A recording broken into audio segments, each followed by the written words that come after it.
mataku tetap memandangmu.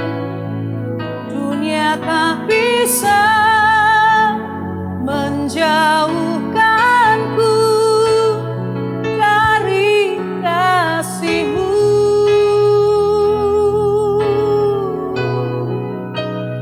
Kala ku hidup bagimu, mataku tetap memandangmu. Dunia tak bisa menjauhkanku dari kasih-Mu.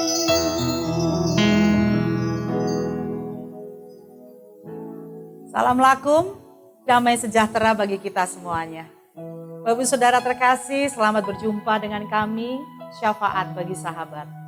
Kami akan selalu hadir untuk Bapak Ibu Saudara terkasih, dan kami akan selalu menemani Bapak Ibu Saudara terkasih untuk selalu mencari wajah Tuhan. Malam hari ini saya punya tamu spesial. Tentunya Bapak Ibu Saudara yang di rumah sangat penasaran. Mari kita akan berbincang-bincang dengan beliau yang sangat luar biasa. Assalamualaikum Bapak. Selamat malam. Puji Tuhan, apa kabar hari ini? Baik, haleluya. Luar biasa, terima kasih sudah mau hadir bersama-sama dengan kami untuk menjadi berkat dari ujung timur sampai ujung barat, ujung selatan sampai utara. Nah, monggo kami persilahkan untuk memperkenalkan diri. Shalom, nama saya Heinze Rungkat. Saya berasal dari Gorontalo. Rungkat itu kayaknya kok berbau-bau Manado begitu ya Pak ya? Ya, kebetulan memang kami merupakan keluarga campuran, perpaduan dari Chinese dan Manado. Jadi campuran ya? Iya. Oke. Boleh diceritakan putra berapa, mungkin ada cucu ada berapa? Sekarang ini anaknya 2, satu laki, satu perempuan, dan sudah mempunyai 6 orang cucu. Wow, luar biasa sekali.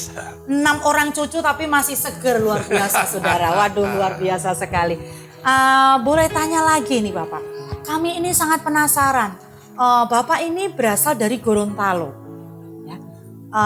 Kemudian kita pasti tahu bahwa di Gorontalo itu orang-orang Kristen itu sangat minoritas. Betul. Nah, boleh diceritakan seperti apa sih Bapak sampai berjumpa dengan Kristus, dan dulunya Bapak itu dari mana gitu? Maksudnya kepercayaannya seperti apa?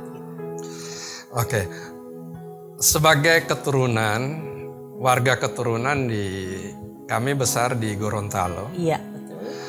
Nah, biasanya warga keturunan di Gorontalo itu mereka ikut dalam agama Buddha. Oh iya. Dan Klenteng. Karena kebetulan di daerah Gorontalo, Klenteng dan Buddha itu dulu bersatu. Oh begitu ya. Menjadi satu wadah di satu tempat.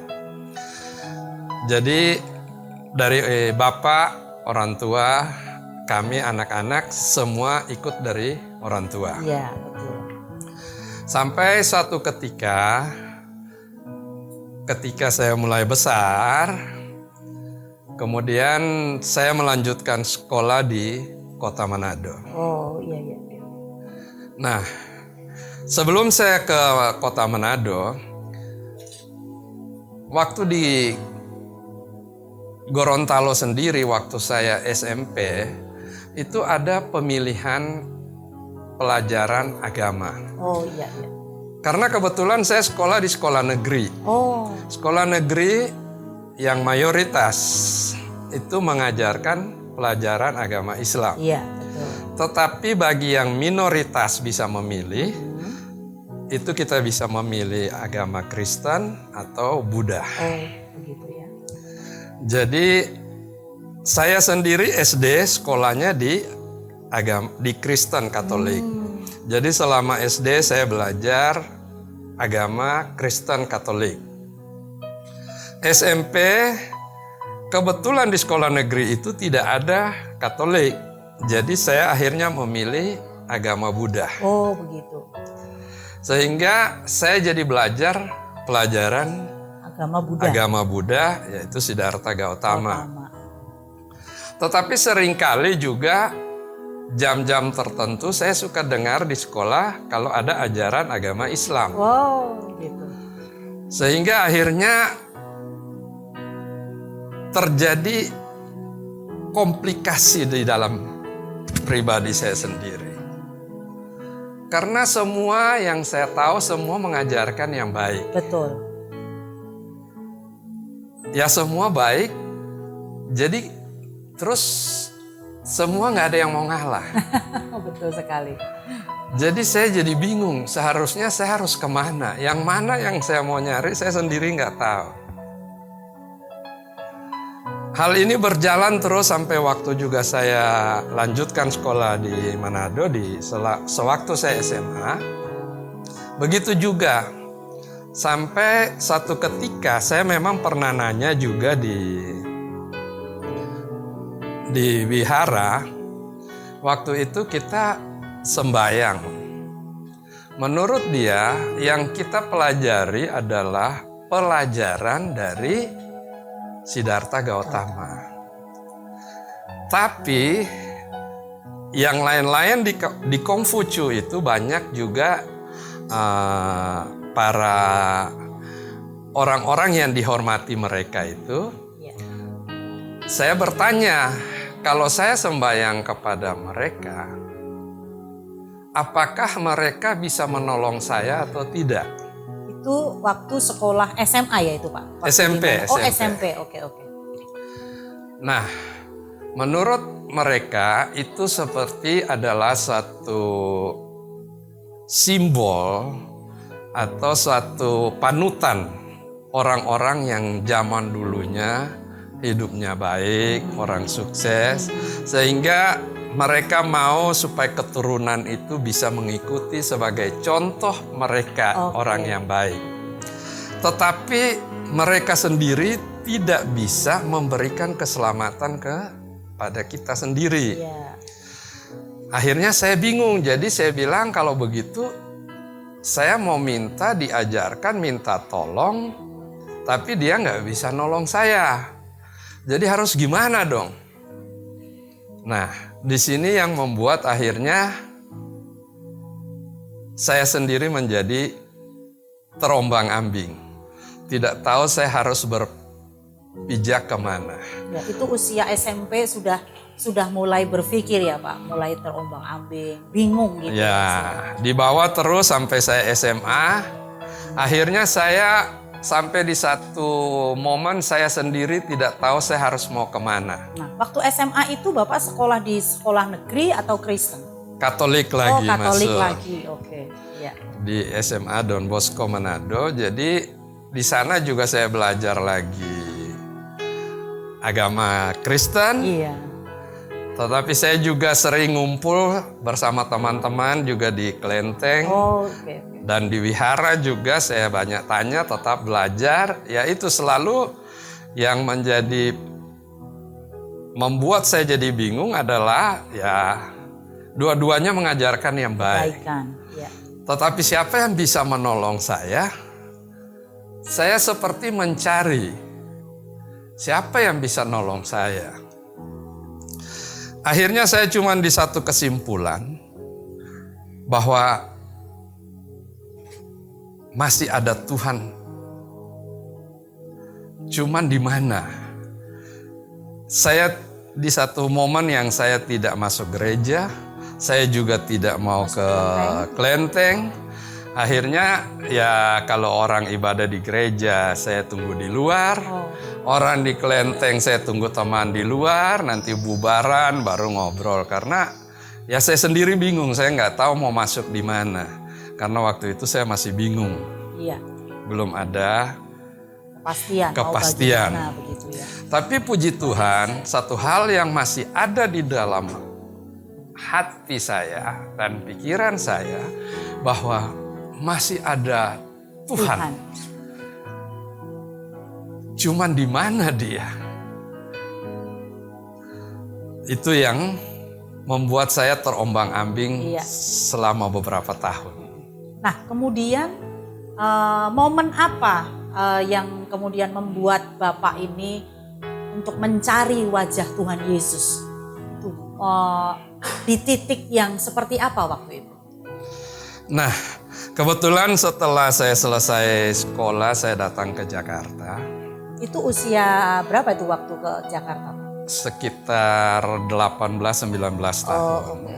Saya sudah lulus SMA berarti. Setelah tamat SMA, saya merantau ke Jakarta. Dan satu ketika saya diajak sama saudara, kita pergi mancing ikan di Pulau Seribu. Nah, singkat cerita, sebetulnya ceritanya ini agak panjang. Singkatnya dulu adalah waktu kami pergi itu tiba-tiba terjadi sesuatu yang luar biasa keadaan alam itu, sehingga akhirnya ceritanya kapal yang kami tumpangi itu rencana kita mau bermalam 3 hari. Tetapi di hari itu kita berangkat dari Ancol sekitar jam 9 pagi. Di jam 12 siang terjadi ombak besar luar biasa, angin, sehingga kapal yang kami tumpangi itu tenggelam. Nah, waktu kapal tenggelam ini, akhirnya saya karena mau mencari bantuan, saya terpisah dari rombongan.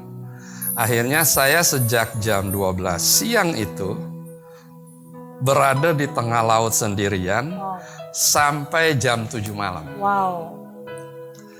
Jadi kurang lebih 7 jam. Iya. Terus yang lainnya itu kemana waktu itu, Pak? Ya, kita ada terbagi, kebetulan kaptennya sendiri hilang. Kemudian dia mencar sendiri ke bawah arus.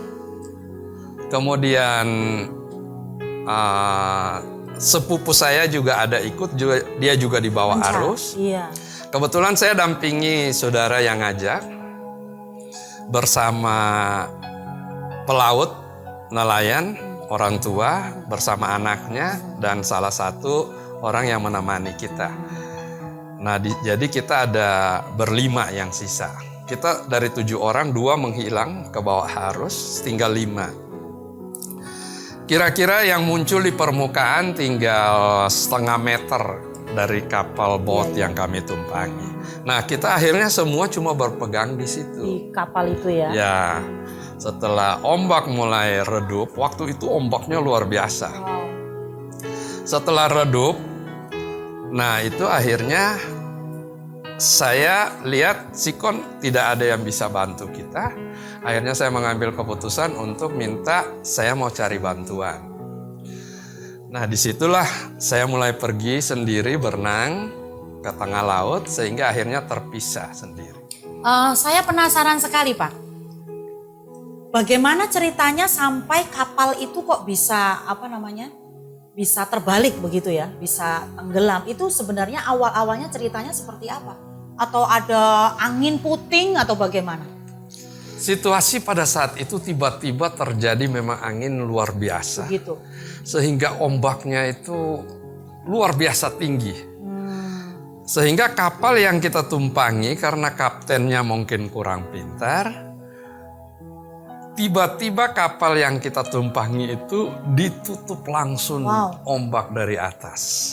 Saya kebetulan lagi duduk di belakang sambil lihat-lihat di belakang, tiba-tiba air langsung langsung masuk di dalam air seluruhnya.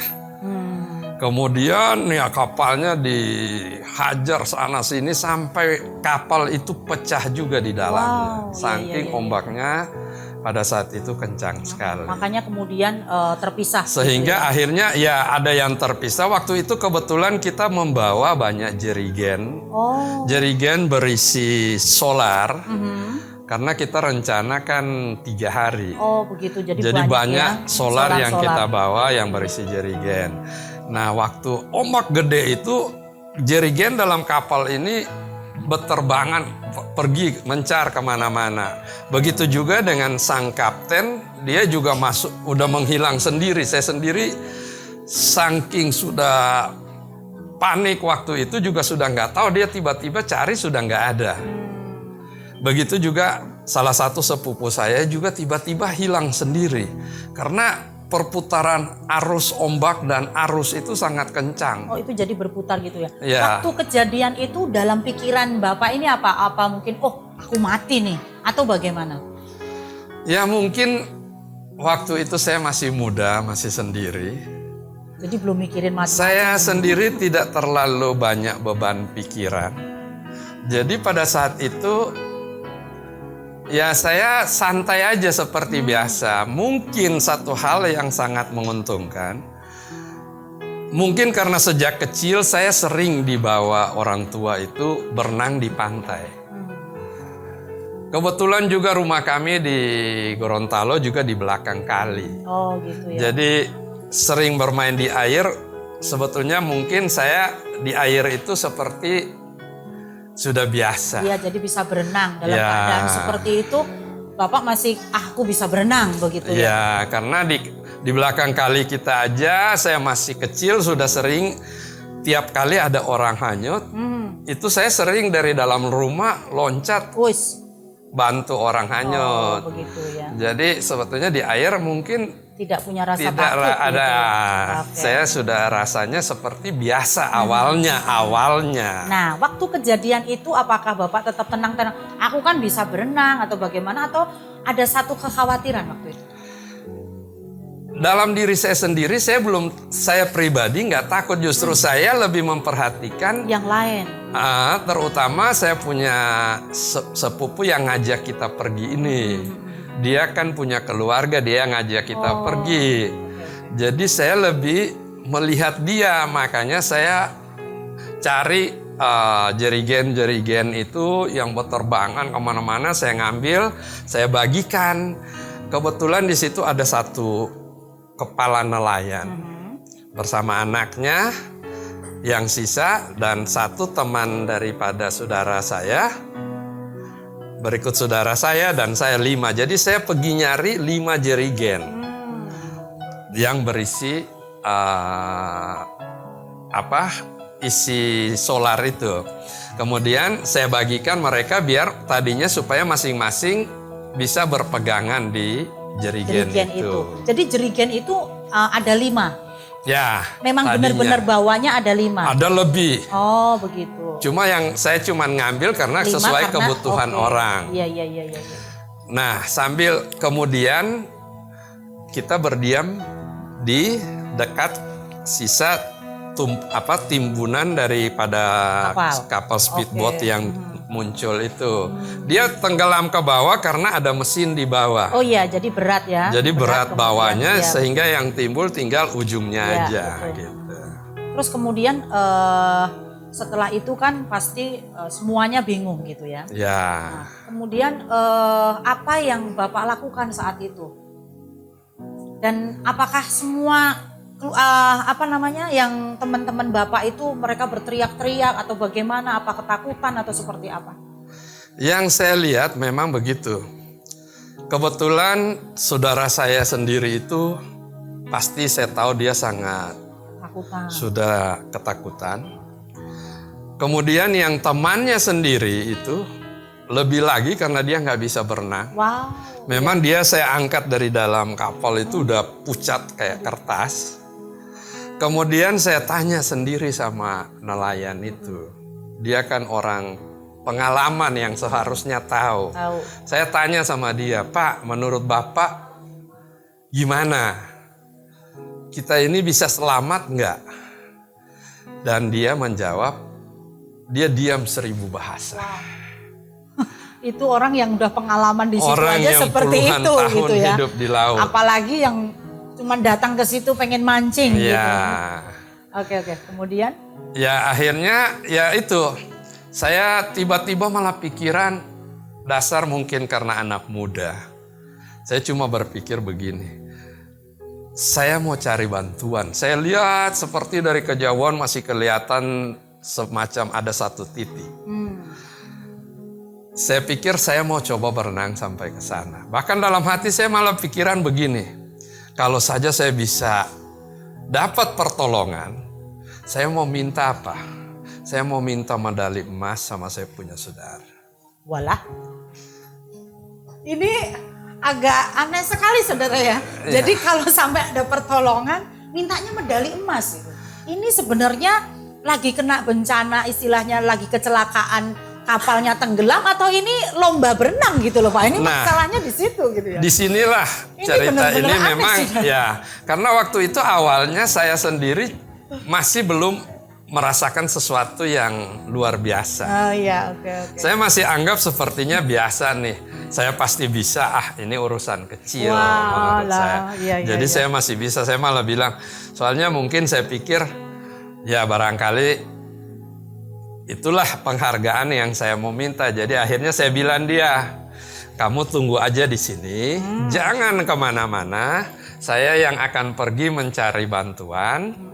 Nanti kalau saya sudah dapat bantuan, saya akan kembali jemput. Nah, kemudian sesudah itu apa yang Bapak lakukan? Atau mungkin berenang ke tepi atau seperti apa? Cara mencari bantuannya seperti apa? Nah, disinilah sebetulnya perjalanan itu dimulai. Oh, perjalanan apa ini Pak? Saya jadi penasaran, perjalanan bertemu dengan jodoh atau seperti apa? Saya jadi penasaran ini. Kalau saya bilang mungkin disitulah awal perjalanan saya mulai berjumpa dengan seseorang yang selama ini,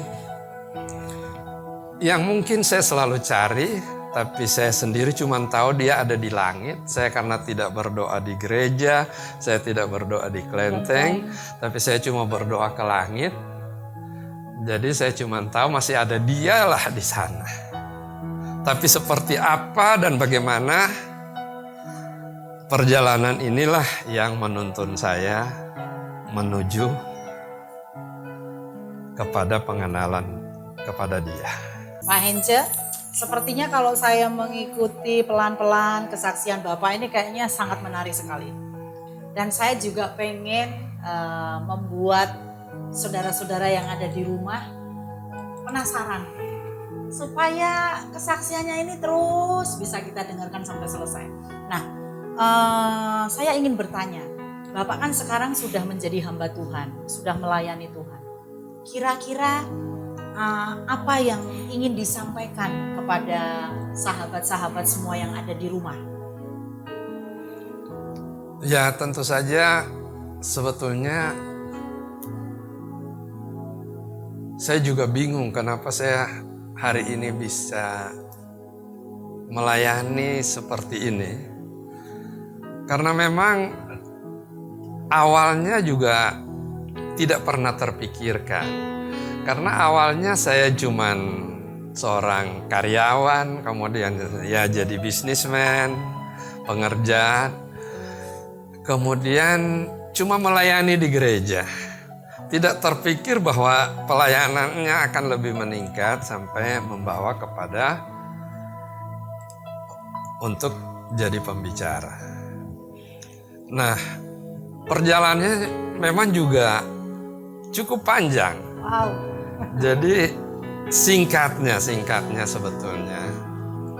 Karena saya merasakan bahwa seperti juga saya bisa selamat dari kejadian yang tenggelam itu. Saya percaya bahwa itulah saat saya menerima kasih karunia Tuhan. Amin.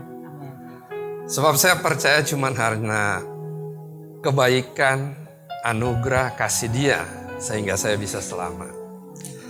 Nah, mungkin berawal dari sana, dan setelah saya mengalami pelayanan demi pelayanan, akhirnya membuat saya jadi bertumbuh. Dan saya makin lebih mengenal, dan saya ingin lebih mengenal lagi. Jadi sesungguhnya kalau saya mau jadi pembicara, bukannya saya mau jadi pembicara, tetapi sesungguhnya saya mau lebih belajar. Iya. Dan lebih mengenal Dia. Aduh, ini Bapak ini sangat sangat luar biasa. Dari tadi saya memperhatikan air mata itu selalu menetes. Saya percaya bahwa jamahan Tuhan itu sangat luar biasa. Dan saya ingin jamahan Tuhan yang dirasakan oleh Bapak ini juga bisa terimpartasi kepada seluruh sahabat-sahabat yang ada di rumah tentunya.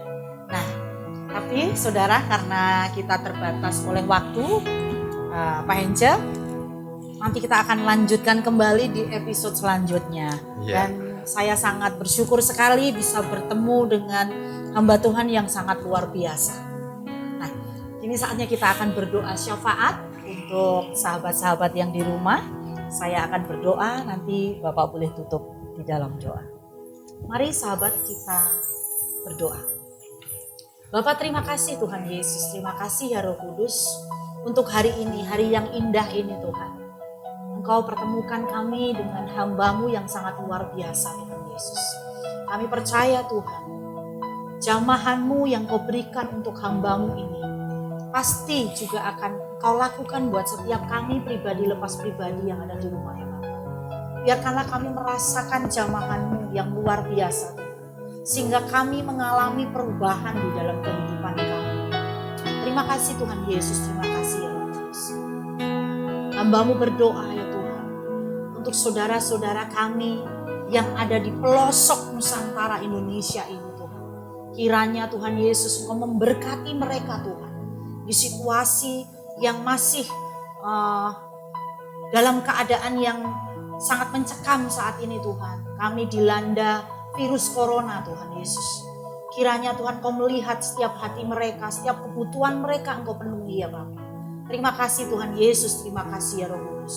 Hamba-Mu juga berdoa untuk seluruh saudara-saudara kami yang ada di luar negeri ya Bapak. Tuhan Yesus jamah mereka juga Tuhan. Tuhan, kami percaya Engkau akan memulihkan bangsa kami. Engkau akan memulihkan dunia ini ya Tuhan. Terima kasih Bapak, terima kasih. Hamba-Mu berdoa Tuhan untuk sahabat-sahabat kami yang berada di rumah, yang selalu setia Tuhan bersama-sama dengan kami. Tuhan Yesus, biarkanlah Tuhan apa yang kami lakukan ini menjadi berkat bagi bangsa-bangsa. Kami ingin melakukan ini terus sampai Engkau berkata, pulanglah anakku, waktumu sudah selesai. Terima kasih Bapa yang baik, terima kasih. Hanya di dalam nama Tuhan Yesus Kristus kami sudah berdoa. Bapa dalam surga, kami mengucap syukur atas kebaikan yang sudah Engkau berikan kepada kami. Di malam hari ini kita berbincang berbagai hal. Saya percaya apapun yang kami bicarakan, Engkau turut serta dalam pembicaraan ini. Sehingga apa yang bisa kami sampaikan kepada siapapun yang mengikuti acara malam hari ini, dimanapun mereka berada, saya selalu berdoa agar mereka selalu sehat-sehat dan baik-baik saja dalam segala hal. Dan saya selalu berdoa bahwa Tuhan kita memang sangat baik. Dia selalu ingin menolong dan selalu mengulurkan tangannya untuk siapa saja yang membutuhkan pertolongannya. Karena kita tahu bahwa Dia adalah juru selamat kita. Dan kalau kita mengakui dan percaya Dia sebagai juru selamat kita, maka kita akan diselamatkan. Dan kami percaya hari ini Dia bukan cuma mau menyelamatkan kita, tetapi Dia juga mau memberkati semua kita dengan umur panjang, dengan kesehatan yang sempurna, dan berkat-Nya yang telah disediakan kepada anak-anak yang dikasihi. Segala puji syukur hormat bagi kemuliaan nama-Mu. Haleluya. Seperti Engkau telah mengajarkan kami berdoa, Bapa kami yang di surga, dimuliakanlah nama-Mu, datanglah kerajaan-Mu, jadilah kehendak-Mu di bumi seperti di surga. Berikanlah kami pada hari ini makanan kami yang secukupnya. Ampunilah kesalahan kami seperti kami juga mengampuni yang bersalah kepada kami. Dan janganlah membawa ke dalam pencobaan, tetapi lepaskanlah kami dari yang jahat. Karena Kaulah yang mempunyai kerajaan dan kuasa dan kemuliaan sampai selama-lamanya. Amin. Bapak Ibu Saudara yang terkasih, jangan lupa like, subscribe, dan share. Karena share Bapak Ibu Saudara terkasih sangat memberkati. Bagi Bapak Ibu Saudara yang membutuhkan dukungan doa, boleh kirim pesan bersama dengan kami di bawah. Dan kita akan selalu dukung doa Bapak Ibu Saudara terkasih. Sampai jumpa di episode selanjutnya. Salam pelakung, damai sejahtera bagi kita semua. Haleluya.